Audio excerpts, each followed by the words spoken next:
자, 우리 지난주 핵심을 좀 복습하고 넘어가면 우리가 첫 번째 도시에 대해서 지금 보고 있는데, 지금 내가 살고 있는 세상의 모습, 그래서 예레미야 29장 말씀을 통해서 거짓 선지자가 있었고 또 참 선지자였던 예레미야가 있었습니다. 그리고 하나님은 때가 찬 경륜을 따라 70이라는 시간을 예레미야를 통해서 예언하게 하셨죠. 제가 요즘 에스라서를 계속 읽으면서 연구하고 은혜를 받고 있는데요. 하나님은 여지 없습니다. 고레스, 아닥사스다 이런 왕들의 그 칙령이 에스더서에는 기록되어 있는데, 그 칙령을 읽으면서 얼마나 큰 은혜가 되는지는 몰라요. 왠 줄 아십니까? 그 모든 왕 중에 왕이라고 칙령을 말할 때, 그렇게 칙령을 내리는 그들이 모든 왕 중에 왕이 되는 나 누구가 이렇게 표현하는 그들이 그들보다 훨씬 더 비교할 수 없는 차원의 그 하늘의 하나님 그분을 왕으로 선포하면서 인정하면서 물질부터 시작해서 모든 지원을 아끼지 않고, 이것에 율법에 대한 부분부터 시작해서 레위 지파들, 그리고 이러한 제사장들, 그들에겐 조세도 거두지 말고 이런 거를 어떻게 왕이 그 칙령에다 다 넣을 수 있냐고요. 그러니까 정말 에스더서에 나오는 이러한 칙령의 내용을 보면요, 하나님이 이 예언의 성취의 때에 얼마나 강력하게 주권적으로 역사하시는지 우리가 알 수 있습니다. 이 때가 찬 경륜을 따라 하나님이 그 때가 되면 정확히 하나님의 일을 하시거든요. 그때까지 우리는 하나님의 섭리를 믿는 백성이어야 돼요. 아멘.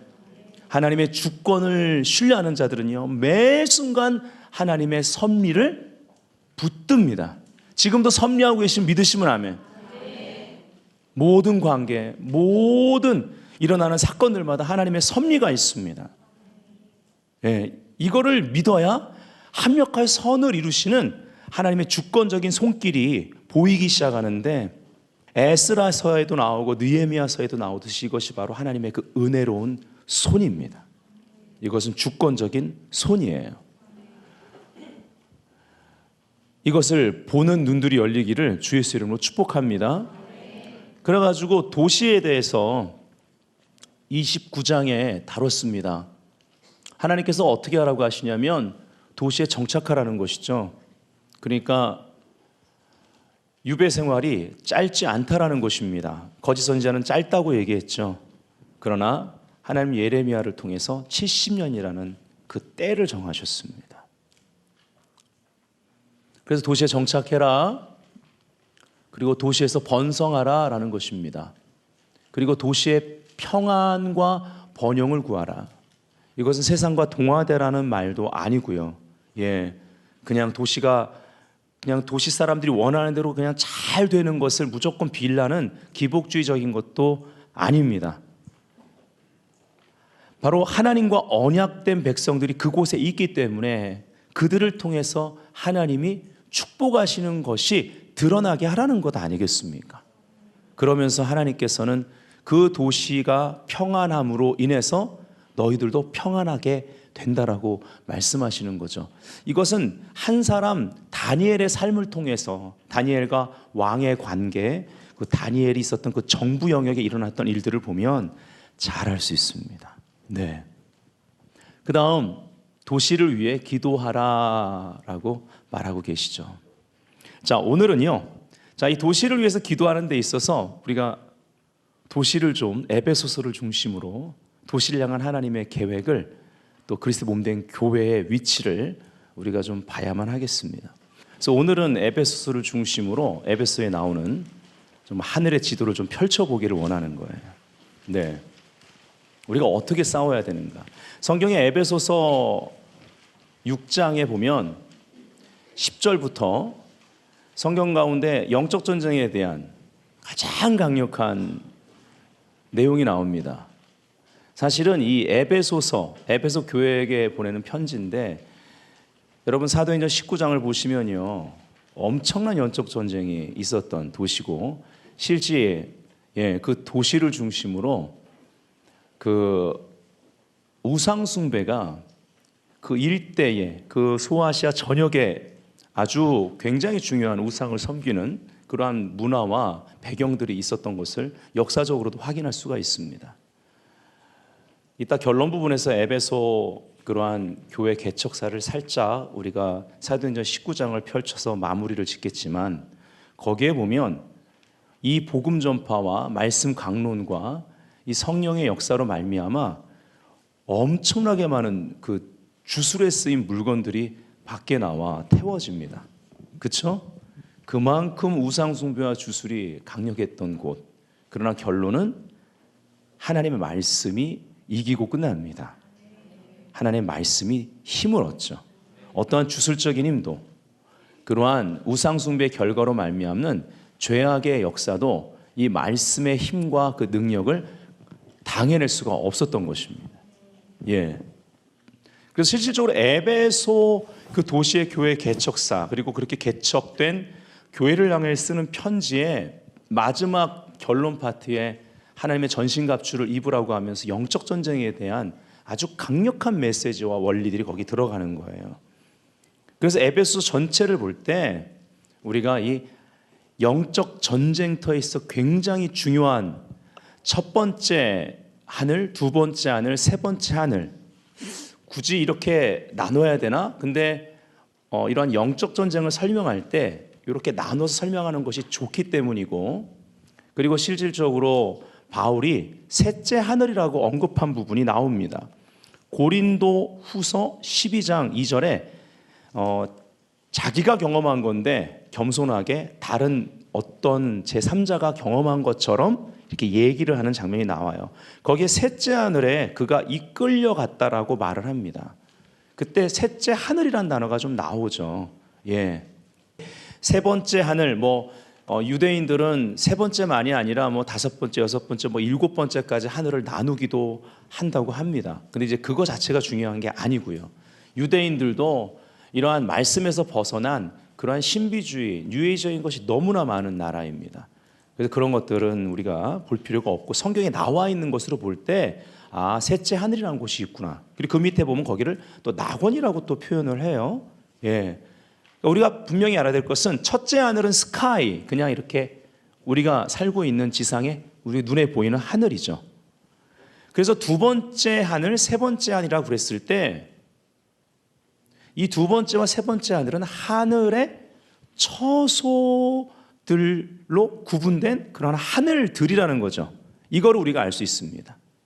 요 정도 선에서 우리가 영적인 지식을 가지고 공부를 할 때 영적 전쟁할 수 있는 굉장히 중요한 그러한 전략을 우리가 취할 수 있다라는 것이죠.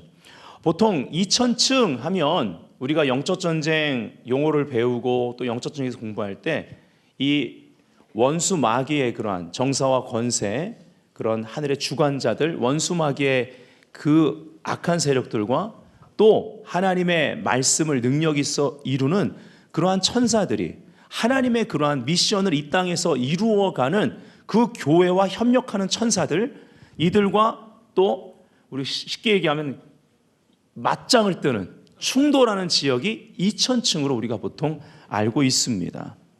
그래서 이 2000층에서 이 전쟁이 일어나는데 어디에 손을 들어주느냐?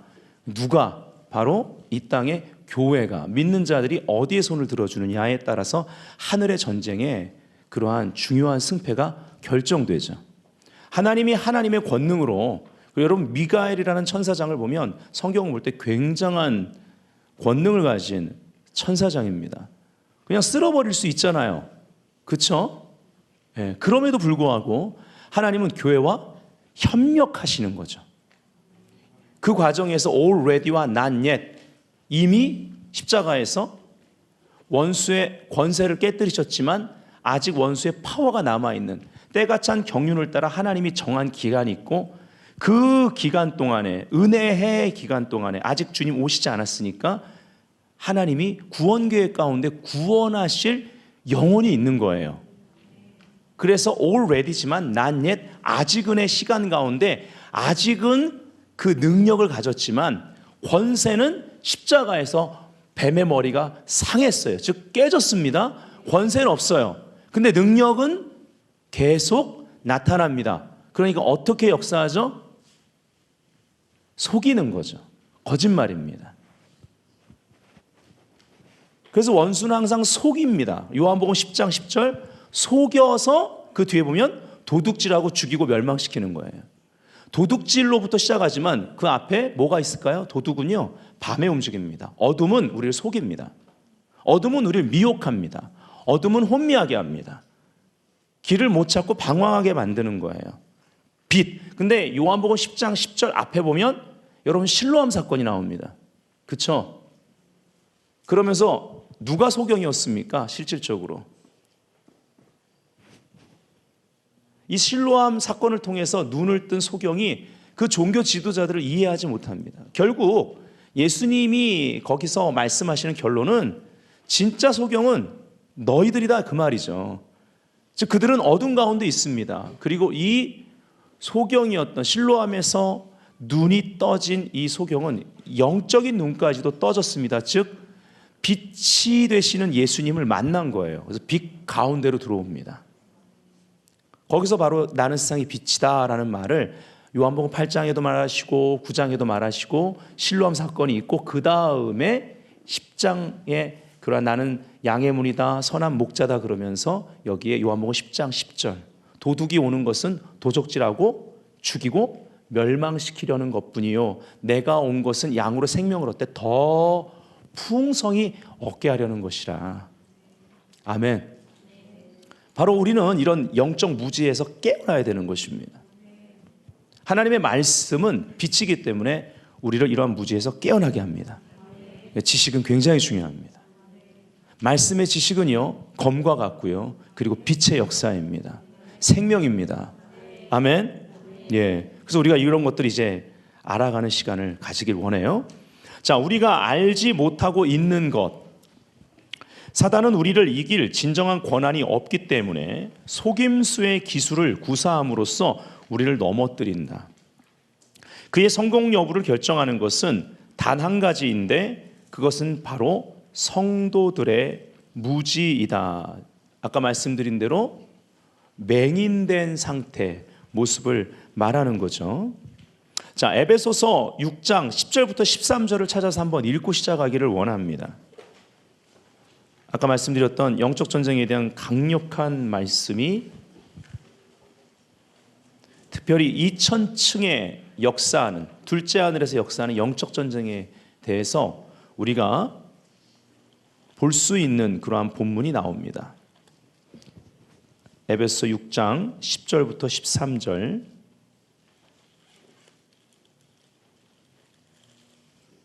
찾으셨으면 아멘. 다 같이 읽겠습니다. 시작. 끝으로 너희가 주 안에서와 그 힘의 능력으로 강건하여지고 마귀의 관계를 능히 대적하기 위하여 하나님의 전신 갑주를 입으라. 우리의 씨름은 혈과 육을 상대하는 것이 아니요 통치자들과 권세들과 이 어둠의 세상 주관자들과 하늘에 있는 악의 영들을 상대함이라. 그러므로 하나님의 전신 갑주를 취하라.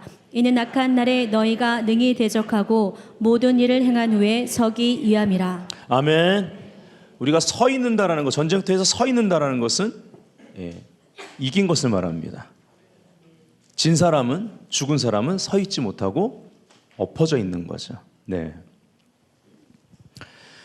무지무지하게 치명적인 무지는요, 전쟁터는 하늘이다라는 사실을 모르는 것이다.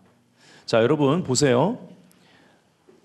이 둘째 하늘에서 이루어지는 전쟁, 아까 교회가 하나님의 뜻에 일치되어 손을 들어주면 바로 그 2000층의 역사는 천사들이 이기게 됩니다.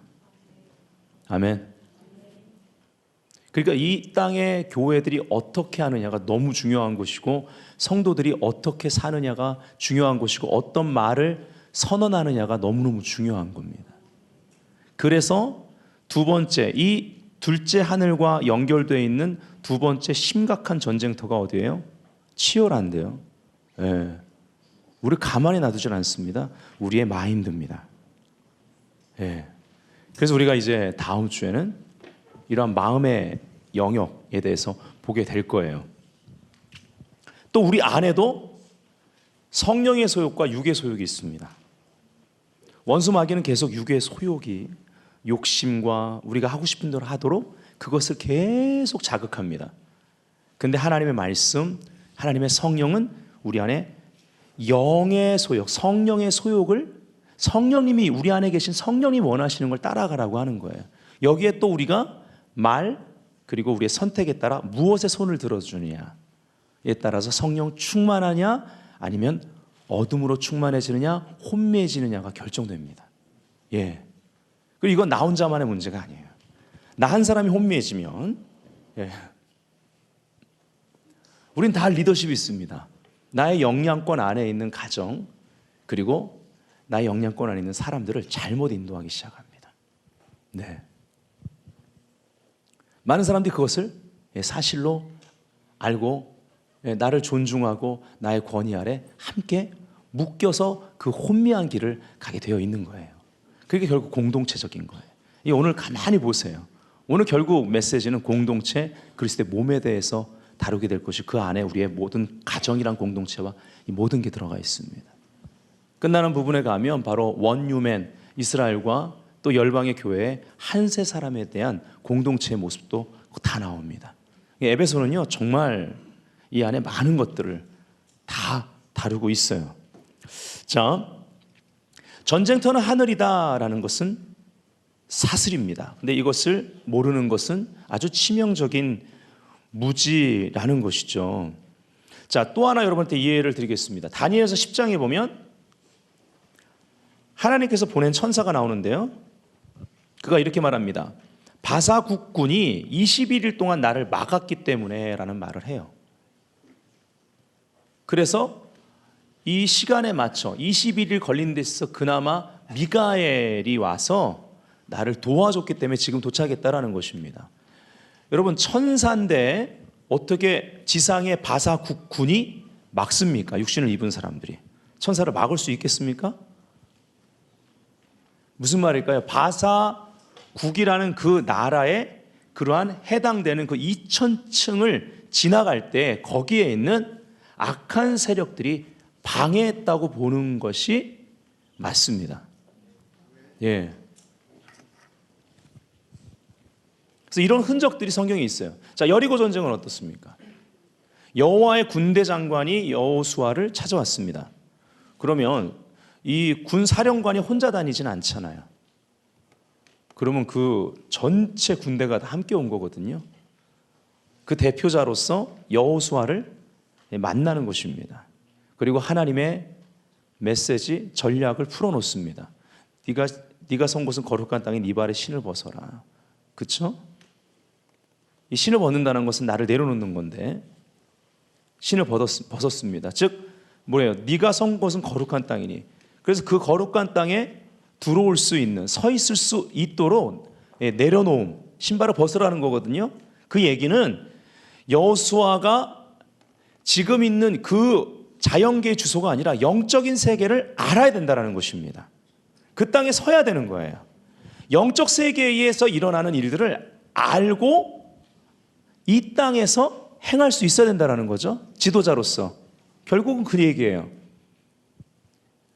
그리고 여러분 아는 대로 하루에 한 바퀴, 마지막 날 7바퀴 돌고 나팔 불며 소리칠 때 성이 무너졌습니다. 그 자연적으로 있을 수 없는 일이잖아요. 성경은 사실인 거 믿으시면 아멘? 그러면 천사들은, 여호와의 군대 장관은 그냥 왔다 갔습니까? 아니죠. 천사들은 놀았을까요? 제가 믿기로 하나님의 권능을 행하는 천사들이, 그 하나님의 권능이 그 여리고성을 무너뜨리는 데서 천사들이 동원된 것이 맞습니다.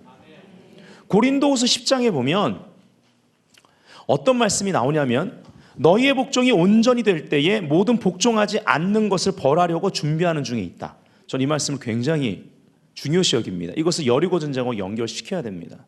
그 앞에 보면은 우리 생각 안에 있는 견고한 진리를 대적하는 것들, 하나님을 대적하여 높아진 것들 나옵니다. 그것이 이 생각 안에 있죠. 제가 지금 계속 매주마다 강조하는 것이 인본주의에 대한 것입니다. 인본주의의 핵심은 뭐예요? 하나님이 주어 자리에 앉아야 되는데 내가 주어 자리에 앉아 있는 것입니다. 하나님이 주어 자리에 앉아야 되는데 목사가 그 자리에 앉아 있으면 인본주의의 목사입니다. 이건 뭐 성도도 말할 거 없어요. 제가 그래서 목사를 예를 드린 겁니다. 그러면 성도들은 당연하죠. 어떤 직분을 가져도 심지어 어떤 은사를 사용한다 할지라도 내가 주어 자리에 앉아버리면 멀쩡하던 순수했던 은사사역자가 변질되는 거예요. 변질이 무엇입니까? 내가 주어 자리에 앉는 순간 변질이 시작됩니다. 네. 내 능력을 크게 받고 은사를 크게 받으면 받을수록 내가 주어 자리에 앉으면 빨리 변질됩니다. 쉽게 자기가 가진 걸 포기를 못하죠. 네. 자, 어쨌든 간에. 그래서 인본주의, 이거 정말 우리 생각하는 경관진입니다. 그래서 우리 안에 있는 이 경관진, 하나님을 대적하여 높아진 것들, 이것을 파하는 그 진리의 능력에 대해서 얘기하면서 그 뒤에 너희의 복종이 온전히 될 때에 모든 복종하지 않는 것을 벌하려고 예비하고 있는 중에 있다. 자, 여리고 전쟁을 보면 이 구절을 이해할 수 있습니다. 천사들이 대기 중이에요. 하나님의 말씀에 온전히 순종하기를, 온전히 7이라는 숫자, 완전수. 그렇죠? 엘리야가 이 무릎 사이에 얼굴을 완전히 묻고 굉장히 어려운 자세로 7번 기도합니다. 이건 딱 7번만을 의미한다기보다는 우리가 영적으로 적용하기에는 응답이 올 때까지 기도하는 겁니다. 그래서 정말 작은 그러한 구름 조각 하나를 보고 응답으로 취합니다. 응답인 걸 아는 거예요. 응답이 올 때까지 기도하는 사람들, 끈질긴 기도자들은요, 무엇이 응답인지 압니다. 그래서 기도를 끝내고 이제 비가 올 걸 알고 내려가죠. 하나님의 응답을 취하고. 그래서 응답이 올 때까지 7, 완전수, 하나님의 말씀대로 온전히 순종하는 것, 그리고 나서 그 순종과 함께 나팔을 불며 소리를 외칠 때 어떤 일이 벌어지는 거예요? 먼저 그 온전한 순종을 통해서 그 여호수아의 군대들, 그 백성들 생각 안에 있는 여리고성이 먼저 무너지는 거예요. 너희 복종이 온전히 될 때에 내가 복종치 않는 것들을 벌하려고 예배 중에 있어요. 여러분, 우리의 도시 가운데 이미 2000층 가운데 하나님이 말씀을, 그 도시를 향한 데스티니, 하나님의 부르심을 이루게 하려고 준비된 천사들이 있습니다. 근데 그들의 손을 들어줘야 되는 거예요. 무슨 말이에요? 온전히 순종할 사람들, 그 영역에 온전히 연합하여 순종할 여리고 그 행진처럼 교회들이 그 도시 가운데 연합을 이루기를 기다리는 거예요. 하나님은 얼마든지 이 땅을 새롭게 하실 수 있는 분이십니다. 아멘. 자, 원리입니다. 복음을 모든 문화권에 전하기 위하여 교회는 악한 세력과 싸워야만 한다. 전쟁터는 하늘이다. 이곳이 바로 우리의 도시를 위한 전투의 승패가 결정되어지는 곳이다. 영적인 전쟁터인 하늘의 처소들의 실제성과 위치에 대한 무지는 가장 치명적이다. 여러분, 우리의 그러한 가게 가운데에도 계속 이러한 영적 전쟁의 사이클이 있는데 대표적인 게 제사죠, 제사. 네, 우리가 정결하게 하고 준비되는데 아주 그냥 정기적으로 제사를 통해서 원수가 틈을 타는 거예요. 이거 다 영적인 겁니다. 요즘은 많이 없어졌지만 옛날에 사창가라는 데가 있었습니다. 우리 어른들 잘 아시죠? 사창가. 네. 그리고 점집들 있죠. 점집들 좀 모여 있는 거 아세요? 그 지역, 그런 특성 있는 지역이 있단 말이에요. 네. 그게 다 영적인 그 역사를 조사해 보면, 그 지역의 역사를 조사해 보면 거기가 왜 그렇게 될 수밖에 없는지가 나와요. 예. 그게 바로 2000층과 연결돼서 그 지역 가운데 있는 견고한 진인 것입니다. 그래서 그 지역은요, 음란한 거예요. 그 지역은 굉장히 주술적인 거예요. 여러분들 이런 것들을 이해해야만 합니다. 근데 이거를 알지 못하고 어떻게 그 지역을 복음화할 수 있냐고요. 예. 선교지 가면 이런 것들 명확합니다. 그 선교지 그 부족이라든지 그 밀림의 그 부족 가운데 거기에 굉장히 이렇게 우두머리 역할을 하는 주술사들 있잖아요. 그래서 그들이 그러한 주술사를 두려워하거나 그리고 그곳에서 그 섬기는 우상이 있습니다. 예, 그런 것들. 그런 것들을 처리해 주지 못하면 계속 복음이요 들어가지 못하고 그들이 계속 복음을 거부하게 되어 있습니다. 자, 이런 것들이 굉장히 중요하다는 거, 실제라는 거예요. 영적 전쟁이라는 거죠. 자, 에베소서는 이제 하늘의 지도다를 보겠습니다. 에베소서는 하늘의 지도이다. 자, 앞에 PPT도 해드리고, 예, 여러분들 프린트에도 있습니다. 자, 첫 번째 보면 우주적 무덤의 모습이 그림에 잘 나와 있습니다. 하늘의 처소들, 거기에 공중권세 잡은 자, 아까 우리가 에베소서 6장 10절부터 13절에서 읽었죠. 정사와 권세가 바로 이 어둠의 세상 주관자들이 역사하는 그러한 하늘의 처소들이 있습니다. 그리고 이제 예수님이 십자가를 지시고 우리의 죄를 사하시고 그 사망 권세를 이기시고 음부의 권세를 취하시기까지 이 지옥의 문, 음부의 문이 닫혀져 있는 그러한 그림의 모습입니다. 왜요? 우리의 죄와 허물로 인해서 이 문은 닫혀져 있습니다. 감금 상태에 있는 걸 말하는 거죠. 예, 죄와 허물 가운데. 자, 에베소서 2장 1절부터 2절을 같이 읽어볼까요? 시작. 그는 허물과 죄로 죽었던 너희를 살리셨도다. 그때의 너희는 그 가운데서 행하여 이 세상 풍조를 따르고 곤중의 권세 잡은 자를 따랐으니 곧 지금 불순종의 아들들 가운데서 역사하는 영이라. 네, 자, 우리가 이제 이 그림을 기초로 해서 알아야 될 것이 있습니다. 잃어버린 죄인을 향한 하나님의 특별한 관심, 특별하죠.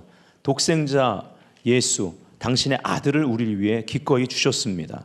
근데 이 관심과 두 가지 딜레마가 있습니다. 첫 번째 딜레마는 거룩하신 하나님이 어떻게 진노와 불순종의 자녀이며 죄와 마귀의 노예가 되어 있는 죄인에게 접근할 수 있는가입니다.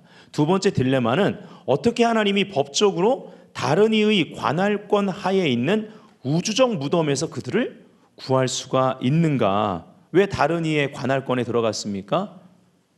죄 때문입니다. 예, 이 원죄의 문제, 죄의 문제. 자, 열쇠는요, 에베소서에 5번 사용되고 있는 하늘의 처소들에 해당되는 용어입니다. 이것이 위의 두 가지 딜레마를 푸는 열쇠가 됩니다. 여기서 나타난 하늘에 관한 각각의 언급을 통해 우린 적이 그토록 알기를 원치 아니하는 하늘의 처소들, 영어로 in the heavenly realms입니다. 자, 그냥 heaven이 아니에요. 하늘이라는 단어가 몇 번 더 나오는데 그냥 heaven이 아니고, 예, heavenly realm 또는 어떤 번역에는 heavenly places 이렇게 되어 있습니다. 예, 좀 구별해서 우리가 볼 필요가 있어요. 바로 하늘의 그런 처소들에 대해서 에베소서에서 다루고 있는 거죠. 이것의 실제성과 그 위치에 대한 새로운 주식을 취할 수 있을 것이며 성도들의 무지를 통해 상당히 유리한 고지를 점령하는 듯했던 사단의 모든 전략은 치명적인 타격을 입게 될 것이다. 자, 여기서 우리가 알아야 될 것은 이제 5가지 그 이 하늘이라는 단어, 그냥 하늘이 아니라 이 하늘의 처소들에 해당하는 이 하늘이 나오는 5 그 문장을 이제 성경에 나오는 부분들을 볼 거예요. 이것이 우리가 체스 게임, 저는 체스 게임 해본 적은 없는데 한국식으로 말하면 장받아라 하는 그 장면 나오죠. 그것이 바로 그 다음 그림입니다. 공중권세 잡은 자와 정사와 권세를 향해서 첫 번째 행마, 체스로 말한다면, 예, 바로 우주적 외통수라고 여기에 지금 교재에 표현되어 있는데 체크메이트. 첫 번째 행마 에베소 1장 3절, 두 번째 행마 에베소 1장 20절부터 21절. 이 구절에 그 하늘의 처소들에 해당되는 하늘이라는 단어가 나오기 때문이에요. 세 번째 행마 에베소 2장 6절, 네 번째 행마 에베소 3장 10절, 다섯 번째 행마 에베소 6장 10절부터 12절. 그래서 장받아라 이렇게 하는 겁니다. 네. 자, 거기 설명이 잘 돼 있어요.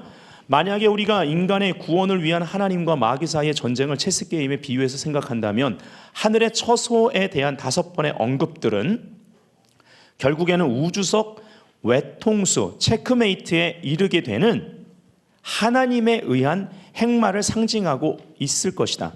외통수는 통치자를 덫에 걸려 도망갈 수 없게 만드는 것이라는 의미로 페르시아어에서 유래된 말이다. 이것은 체스 게임에서 상대편의 왕을 덫에 걸려서 게임을 이기는 데 사용된다. 여러분 다 알고 있죠? 그렇죠?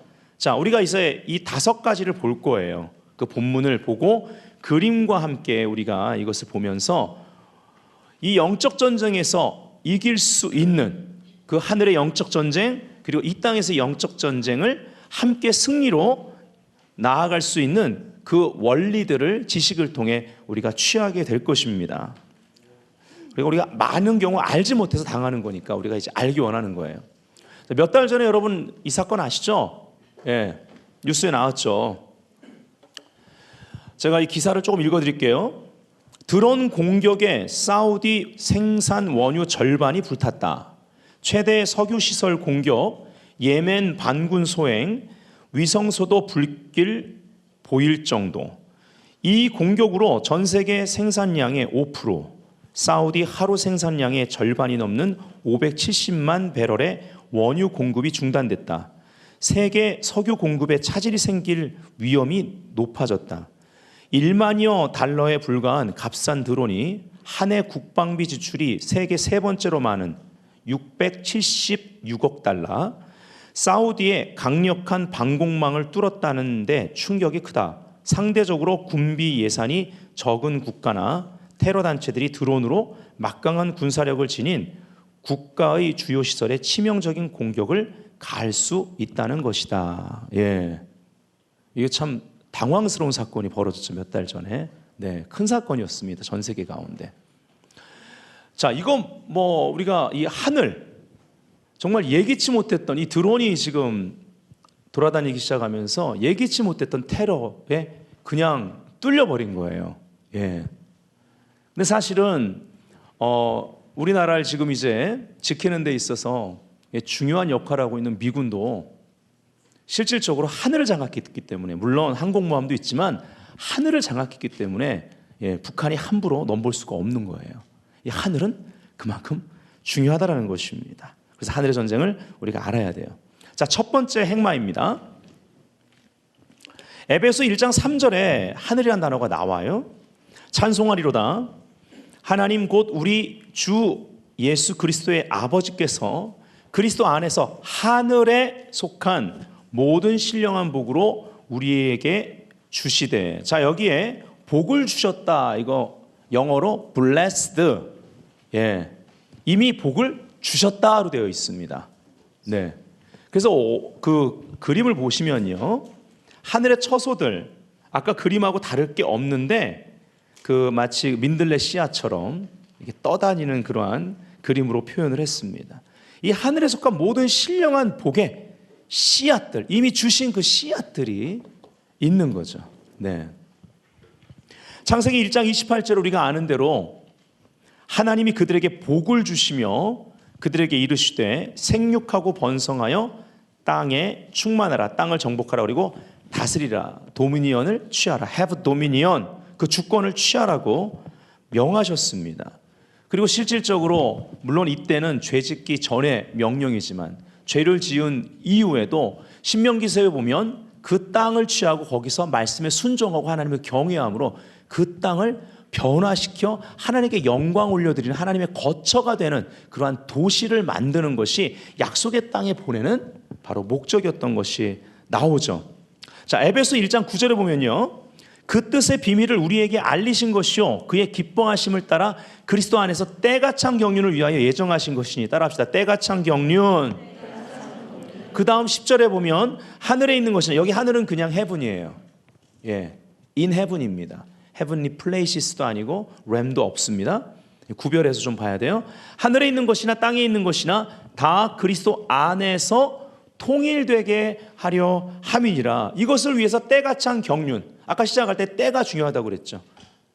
하나님이 예레미야를 통해서 70년을 얘기하셨습니다. 그리고 무서울 정도로 그 천하를 호령했던 왕들도 꼼짝 못하는, 그들도 칙령을 내려야만 되는, 뭐 고레스 말할 거 없습니다. 그 어마무시한 왕이었던 고레스가, 그 세계를 평정했던 고레스가 칙령 내용을 보면요, 여러분 에스라서의 칙령 내용을 한번 보세요. 얼마나 은혜가 되고 하나님이 얼마나 높고 강력한 지존자이신지 알 수 있습니다. 하나님이요 때가 되면요 그렇게 역사하세요. 아멘. 하나님은 언약 백성을 버리지 않습니다. 아멘. 그리스도의 몸된 교회, 불완전하고 지금 과정 가운데 있지만 반드시 승리하는 교회, 영광스러운 교회, 흠도 점도 없는 교회로 말씀에서 말한 대로 그렇게 빚어가시고 그렇게 성숙시켜 나갈 것을 우리는 믿는 것입니다. 그래서 때가 찬 경륜의 경륜이라는 단어를 잠깐 짚고 넘어가야 됩니다. 에베소를 우리가 보는 데 있어서 이 경륜이라는 단어가 너무 중요하기 때문에 그래요. 경륜은 오이코스라는 단어와, 이건 집이란 뜻이에요. 집, 오이코스 잘 아시죠? 네. 보통 오이코스 전도라고 하면 우리 주변에 있는 사람들 전도하는 걸 말합니다. 셀교회 공부할 때 많이 다루는 단어예요. 오이코스 플러스 노메오 이렇게 합성된 단어입니다. 노메오는 관리하다라는 뜻이에요. 그러니까 집을 관리하다라는 뜻입니다. 그래서 오이코노미아라고 합니다. 헬라어로 오이코노미아, 이것이 경륜이라는 뜻이에요. 이 오이코노미아는 어떤 뜻을 가지고 있느냐? 방금 말한 대로 집을 다스리다, 가정을 다스리다, 그리고 그 집의 법, 가정의 법이란 뜻이 있습니다. 하나님의 법도가 있습니다. 성경 말씀입니다. 아멘. 이 단어를 왜 보냐면요, 하나님이요 이 모든 하늘의 처소들을 다 다스리십니다. 아멘. 그리고 이 하늘들과 하나가 되어 이 땅을 다스리도록 그리스도의 몸된 교회 가운데 그러한 권한을 예수 그리스도로 말미암아 회복시켜 주신 거예요. 아멘. 그래서 우리가 청직입니다. 이 경륜이라는 단어 오이코노미아는 가정의 법, 가정을 다스리다, 집을 다스리다라는 뿐만 아니라 청직이라는 의미가 있어요. 그리고 실제 요셉이 청지기로서 분배했던 것처럼 분배란 뜻도 있습니다. 이렇게 놀라운 뜻들을 가지고 있어요. 청지기, 분배, 그리고 그냥 하는 거 아니에요. 그 하나님의 집의 법대로 하는 거예요. 그래서 가정의 법이란 뜻도 있고 우리 하나님의 권속이라고 또 말하지 않습니까? 그렇죠? 에베소에 하나님의 권속이라고 하잖아요. 그러니까 에베소 이런 단어 버릴 수가 없는 거예요. 이 경륜이라는 단어와 다 연결되어 있는 거예요. 그리고 그 집을 다스리는 자, 다스리는 것입니다. 자, 두 번째 행마를 볼게요. 에베소서 1장 20절부터 21절에 나옵니다. 자, 먼저 에베소 4장 9절에 보면요, 올라가셨다 하셨은즉 땅 아래 낮은 곳으로 내리셨던 것이 아니면 무엇이냐라고 얘기를 합니다. 그 그림을 한번 보세요. 자, 예수님께서 십자가에서 우리 죄를 감당하시고 죄의 대가를 지불하시고 죽으셨습니다.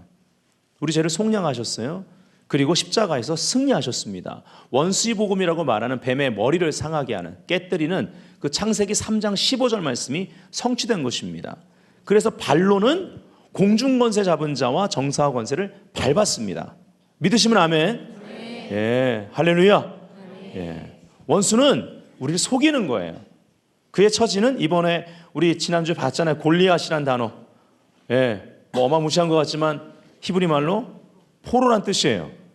예, 특별히 어원을 살펴보면 발가벗긴 포로란 단어에서 온 거예요.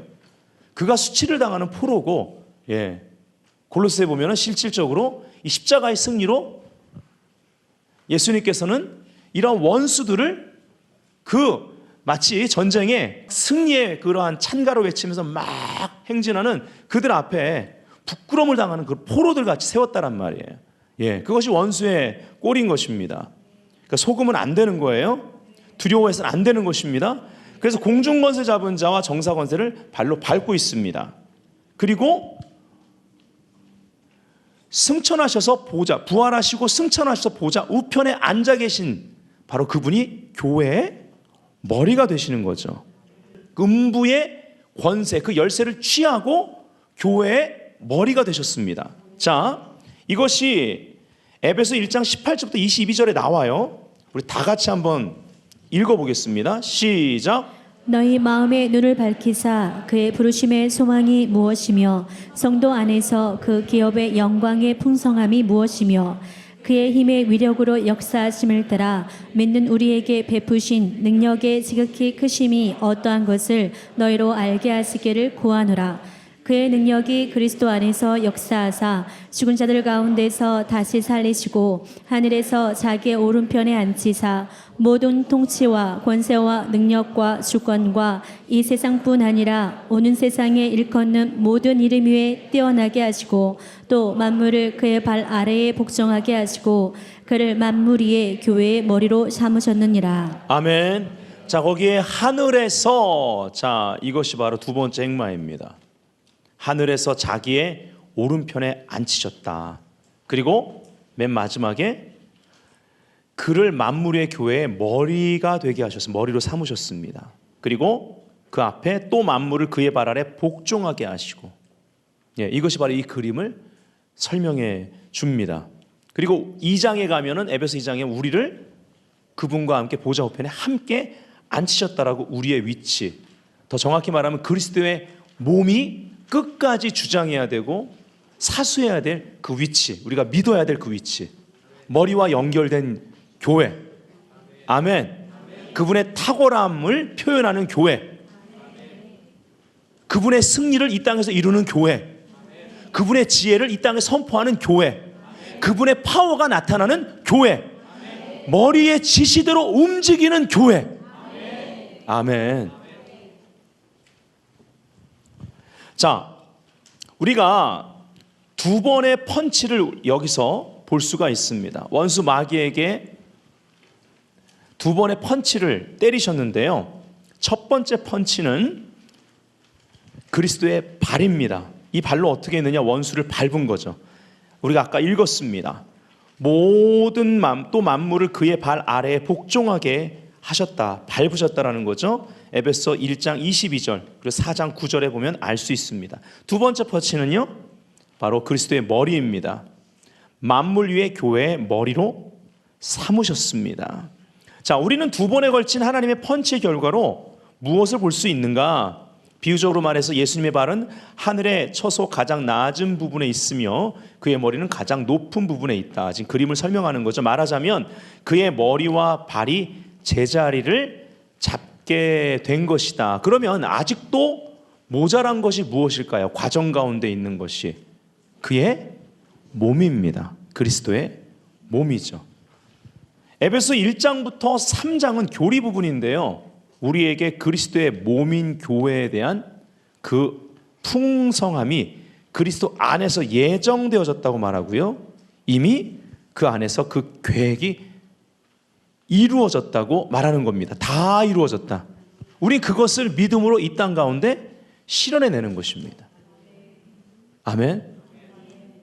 그래서 에베소 1장부터 3장 여러분 계속 읽어보시면 특별히 그리스도 안에서, 그 안에서, 예수 안에서 이런 것들을 형광펜으로 칠한 다음에 그것을 중심으로 그 안에서 어떤 일이 이루어졌고 그 안에서 나는 어떤 존재이고 교회는 어떤 존재인가를 계속 우리가 그것을 가지고 묵상할 필요가 있습니다.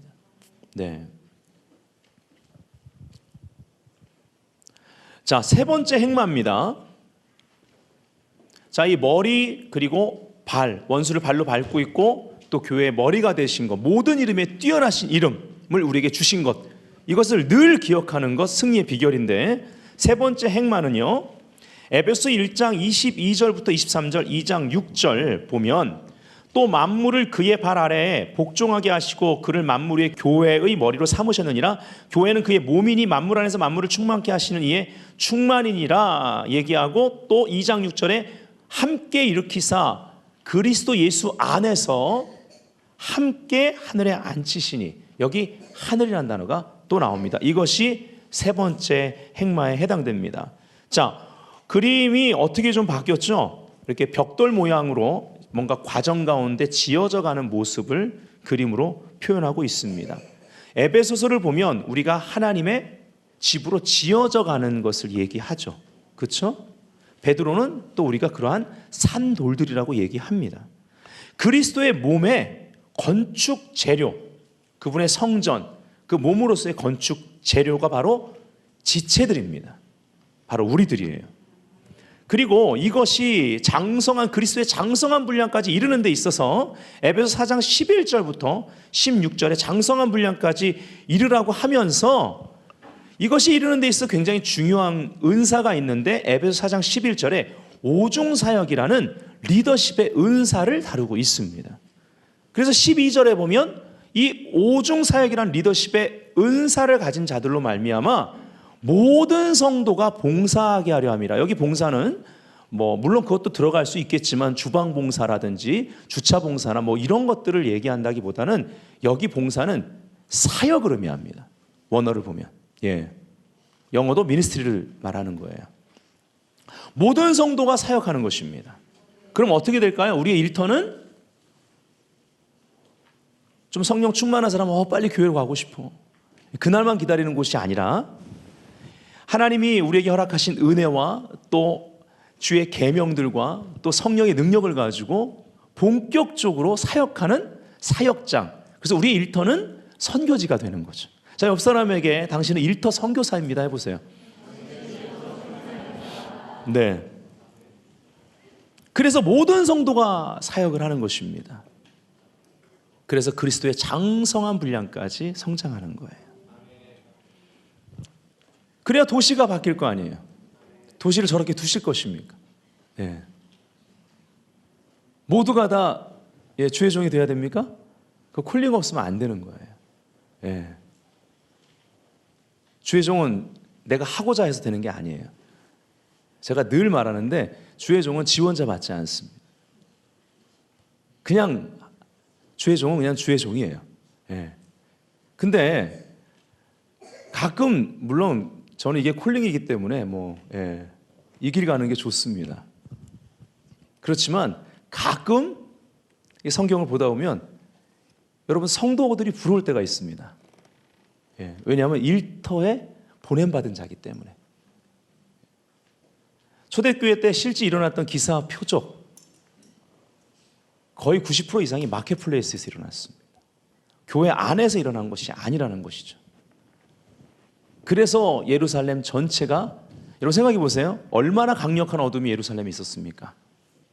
하나님께서 창세전부터, 에베소 1장에 나온 대로 창세전부터 계획하신 일이 예수 그리스도가 이 땅에 오심으로, 또 이스라엘 백성은 특별히 그 예언서에서 계속 예언된 메시아가 초림주로 오셨는데, 그 하나님의 아들, 이 우주를 지으신 말씀이, 태초부터 계셨던 그 말씀이신 하나님의 아들 예수 그리스도 독생자를 십자가에서 죽였어요. 원수 마귀가 그 일을 했는데 그 일을 하게 한 통로들, 그 종교의 영과 정치의 영으로 말미암아 거기에 앞잡이가 됐던 사람들이 득실득실한 곳이, 그리고 예수님이 십자가에 달려 하나님의 아들이 만유의 주가 되시고 우주의 왕이신 그분이 죽은 도시입니다. 그 죽은 지 얼마 안 됐단 말이에요. 얼마나 어둠이 강력합니다. 가장 어두운 시간, 가장 어두운 곳에서, 그리고 제자들이 그 시신 훔쳐갔을 거야. 그리고 얼마나 삼엄하게 경비를 섰고 군인들을 풀어놨겠어요. 그러한 시기에 사실은 120명이 다락방에서 모여서 기도했던 것입니다. 예. 그때 성령님이 뚫고 내려오신 거예요. 아멘. 예. 자, 그래서 우리는 그 얘기하다 말했죠. 그렇게 성령의 권능이 임한 그 어둠의 도시에서 그들이요 빛의 역할을 감당하고 담대하게 복음을 선포하고 예수의 이름으로 계속 승리하며 나아갑니다. 그래서 예루살렘 도시에 하나님의 말씀, 바로 예수가 왕이고 메시아라는 그 복음, 그 말씀이 흥왕해서 힘을 얻습니다. 할렐루야. 예. 다 모여서 시한부 종말론 자들처럼 예배만 하고 기도만 한 게 아니란 말이에요. 그들이 있는 처소에서 복음을 증거했고 가르쳤고 함께 교제하며 떡을 떼었고 그곳에 하나님의 역사가 있었습니다. 제자들이 일어났죠. 자, 네 번째 행마입니다. 에베소 3장 10절에 보니까 이는 이제 교회로 말미암아 하늘에 있는, 여기 하늘, 통치자들과 권세들에게 하나님의 각종 지혜를 알게 하려 하심이니. 자, 여기에 하나님의 각종 지혜를 알게 하려 하심이니 메시지 여기에는 이렇게 되어 있어요. 하나님의 이 탁월한 계획을 알게 하려 함이라 이렇게 되어 있습니다. 여기에 알게 하다 이 부분이 헬라어로 보면 그노리조라는 단어를 씁니다. 선언하다라는 뜻입니다. 선언하는 거예요. 하나님의 탁월한 계획, 하나님의 각종 지혜를 선언하는 것, 이것이 그리스도 몸된 교회가 해야 될 일이고, 이 몸의 각 지체들이 모이고 그리고 또 흩어졌을 때 일터에서 삶의 현장에서 선언해야 될 그러한 표현이고 말이고 삶의 열매라는 거죠. 자, 여기서 우리가 꼭 알아야 할 것, 이제 그림을 한번 보세요. 몸이 세워져 가고 있습니다. 예. 우리는 이미 already와 아직 not yet의 긴장 사이에 있다는 것이죠. 그러므로 우리는 항상 적과 대치하여 굳세게 서 있어야만 합니다. 에베소서 6장 10절부터 14절에 전신갑주를 입고 서 있는 거죠. 자, 여기서 우리가 봐야 될 것이 있는데요. 불변적 요소와 가변적 요소입니다. 두 가지 불변적 요소와 한 가지 가변적 요소가 있음을 이해해야 돼요. 그래야 어디에 어떻게 영적 전쟁이 임하는지를 알 수 있죠. 그리고 우리가 무엇을 주장해야 될까요? 불변적인 요소를 주장해야만 합니다. 첫 번째 불변적인 요소는 우리가 아까 이미 봤어요. 마귀는 예수님의 발밑에 있다. 아멘. 예수님께서 사탄과 그의 마귀들에 대하여 권한을 가지시는 자리에 계신다라는 것입니다. 뱀의 머리를 밟아 깨뜨리셨습니다. 두 번째 불변적 요소, 예수 그리스도는 교회의 머리이시다라는 것이죠. 믿으시면 아멘. 예수님께서 모든 이름 위에 뛰어난 이름으로서 보좌 우편에 앉으셔서 다스리신다. 빌립보서 2장 9절부터 11절에 나와 있습니다. 자, 여기서 유일한 이제 가변적 요소는 무엇일까요? already, 이미와 not yet, 아직의 긴장 사이에 있는 그리스도의 몸된 교회입니다. 자, 여기서 이제 다섯 번째 행마를 우리가 볼 것입니다. 자, 불변적 요소 머리, 그리고 발, 가변적 요소 몸, 이렇게 되어 있죠. 자, 에베소서 6장 10절부터 12절 우리가 다 같이 읽기를 원합니다. 시작. 끝으로 너희가 주 안에서와 그 힘의 능력으로 강건하여지고 마귀의 관계를 능히 대적하기 위하여 하나님의 전신갑주를 입으라. 우리의 씨름은 혈과 육을 상대하는 것이 아니요 통치자들과 권세들과 이 어둠의 세상 주관자들과 하늘에 있는 악의 영들을 상대함이라. 아멘. 자, 여기에 하늘, 이것이 다섯 번째 행마입니다. 이 다섯 가지 이 하늘이 나온 본문을 통해서 우리는 에베소서에 나온 하늘의 지도를 보는 것입니다. 그래서 마지막 나와 있는 그림을 가만히 보시면 바로 원수 마귀는 불변적 요소는 건들 수가 없습니다. 이미 다 이루어진 사실입니다. 그리고 에베소서를 1장부터 3장까지를 여러분 왜 읽으라고 했냐면 거기 보면 사실은 이 현실 가운데에는 우리가 과정 가운데 그분의 몸으로 성숙해가고 장성한 분량으로 자라나는 과정 가운데 있고 그분의 집으로 지어져가는 과정 가운데 있지만 에베소 1장에 분명히 우리는 이미 그리스도 안에서 완성되어져 있는 존재입니다. 아멘. 그래서 그것을 이미 이루어진 사실을 믿음으로 취하고 이 땅에서 그렇게 만들어가는 것, 그 통로가 되는 것, 이것이 우리의 삶이고 사역이 돼야 된다라는 것이죠. 아멘. 예. 자, 그래서 우리는요 늘 원수 마귀가 이 가변적 요소를 공격한다는 걸 알아. 그리스도의 몸된 교회가 불완전해 보이고 부족하다 할지라도 교회에 대한 어떤 부정적인 얘기나 판단하는 말은 해서는 안 된다는 거예요. 아멘. 우리는 이 입술의 말이나 생각이나 모든 선택에 있어서 연합을 추구하는 몸을 이루어야 되는 것입니다. 그 안에 가정들을 둬야 되는 거예요. 가정 공동체들, 그리고 그 몸의 지체로서 연합해야만 합니다. 뭔가 잘나 보이는 사람과 뭔가 은사가 많은 사람과 나를 비교할 필요도 없습니다. 나에게 주신 은사가 반드시 있어요. 그 사람은 그게 없어요. 나에게 주신 은사이기 때문에 그건 내가 제일 잘해요. 예. 쟤는 맨날 몸의 지체 중에 입이야. 맨날 먹어. 근데 나는 맨날 입에서 먹는 거 냄새만 맡아. 그렇다고 코에다가 쑤셔 넣어보세요. 예, 큰일 나요. 질식해요. 예, 넘어가다 큰일 납니다. 비교할 필요도 없고, 그리고 내가 가진 것을 땅에 묻어두는 그러한 두려움 가운데, 예, 고아와 같은 고아의 영 안에서 그렇게 두려움 가운데 내 탤런트를 다 묻어두고, 예, 주인에 대해 잘못 이해하고 그렇게 살았어도 안 되는 것이고요. 자, 이제 도전입니다. 그리스도의 몸이 장성한 분량에 이르도록 힘쓰라. 에베소 4장 13절 다 같이 읽을까요? 시작. 우리가 다 하나님의 아들을 믿는 것과 아는 일에 하나가 되어 온전한 사람을 이루어 그리스도의 장성한 분량이 충만한 데까지 이르리니. 아멘. 그리스도의 몸이 그 위치에서 어떻게 연합하여 그 충만한 힘을 공급받아 세워지느냐에 따라 도시복음화는 가속화될 것이다. 우리는 아무도 멸망치 않고 회개에 이르러 그리스도의 몸 안에 연합되기를 바라시는 하나님의 은혜의 계획을 볼 수 있어야 된다. 이 은혜를 봐야 우리가 추수의 현장에 들어가 영원 추수를 위해서 살게 되는 거예요. 교회의 연합으로 말미암아 그리스도의 충만함이 표현될 때 악한 세력은 하늘에서 쫓겨나고, 믿으시면 아멘.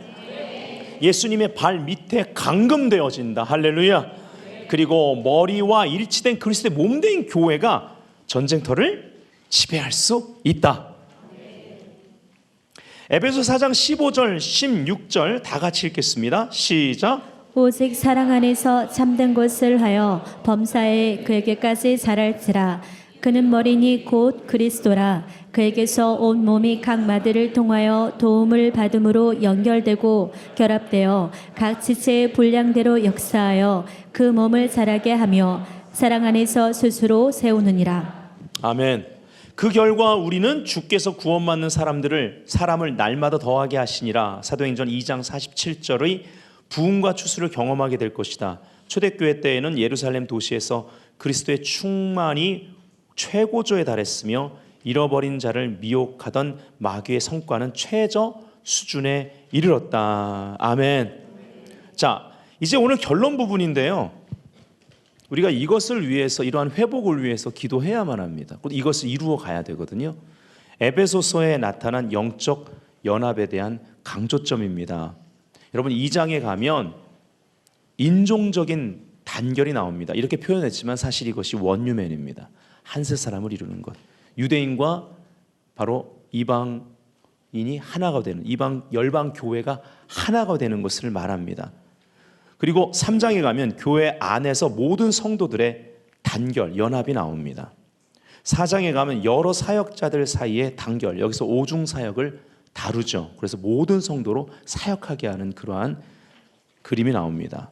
그리고 5장에 가면 부부 사이의 단결, 6장에 가면 가정과 여기 부모와 자녀 관계랑 다 나오는 거예요. 가정과 일터에서의 주종 관계, 단결, 연합이 나옵니다. 아멘. 오직 성령이 너에게 임하시면 너희가 권능을 받고 예루살렘과 온 유대와 사마리아와 땅 끝까지 이르러 내 증인이 되리라 했습니다. 우리가 신명기 6장 4절 말씀을 계속 보고 있죠. 바로 쉐마 이스라엘, 들으라 이스라엘, 쉐마, 그리고 그 히브리 문장 순서의 마지막 단어는 오직 유일한에 해당되는 에하드였습니다. 그렇죠? 그 알파벳 끝에 알파벳 하나씩 아인과 달레트를 합쳤을 때 에드, 증인이라는 단어가 나온다고 그랬죠. 결국은 우리는 이 신약 시대 때 예수의 증인되는 것, 에하드, 유일한, 유일성, 하나, 바로 일치성, 단결, 연합하는 것. 근데 여기에 중요한 것은 예수가 에하드, 유일해야 돼요. 한 채널로 쉐마 들어야 돼요. 예수가 머리여야만 합니다. 이것이 아닌 화해, 연합사역은 하나님으로부터 온 것이 아닙니다. 이건 변질입니다. 오직 예수, 오직 한 채널로 쉐마 들어야 됩니다. 목회자가 한 채널로 들어야 되고, 아멘. 그것을 선포할 때 단결 연합이 이루어지는 거예요. 그래서 우리는 듣고 증인이 됩니다. 이 마지막 때 정말 회복해야 되는 것은 증인의 영성입니다. 얼마 전에 그 원포 이스라엘의 그 대표가 왔을 때 에레스 조레프, 그때 말씀드렸죠. 우리는 화해 사역하는 단체가 아닙니다. 지금 미디어로 아웃리치하는 그 운동을 일으키잖아요. 미디어를 통해 엄청나게 많은 유대인들에게 복음이 전파되는데, 유대인뿐만 아니라 이제 아랍인들까지. 그래서 그 신학교에서 함께 아랍인과 유대인이 함께 공부를 한대잖아요. 그래서 교회 개척을 내보내는 거예요. 아주 강력한 신학교입니다. 근데 그 젊은 그 총장이 하는 말, 우리는 화해 단체가 아닙니다. 화해 사역하는 단체가 아닙니다. 우리가 하는 일은 딱 두 가지입니다. 첫째, 예수 안 믿는 자들에게 아랍인이건 유대인이건 상관없이 복음을 전합니다. 두 번째, 예수를 믿은 사람들한테는 제자 양육을 말씀을 통해 철저하게 말씀 양육을 시킵니다. 그러면 성령님이 역사하셔서 전 세계 가운데 가장 원수 관계로 치열하게 싸워대는 하나 될 수 없는 그 아랍 사람과 유대인을 그리스도 안에서 원유맨을 만드십니다. 아멘. 이게 하나님이 행하시는 역사입니다. 동서가 왜 화해하지 못하겠습니까? 남북이 왜 하나 되지 못하겠습니까? 교회, 예수 그리스도가 교회의 머리가 온전히 되실 때, 한 채널로 들을 때, 우리 생각의 경관진들이 인본주의가 깨질 때, 아멘, 몸이 완성되어 가면서 하나님께서 이 민족 가운데 교회를 통하여 도시를 회복시키실 것을 믿습니다. 아멘.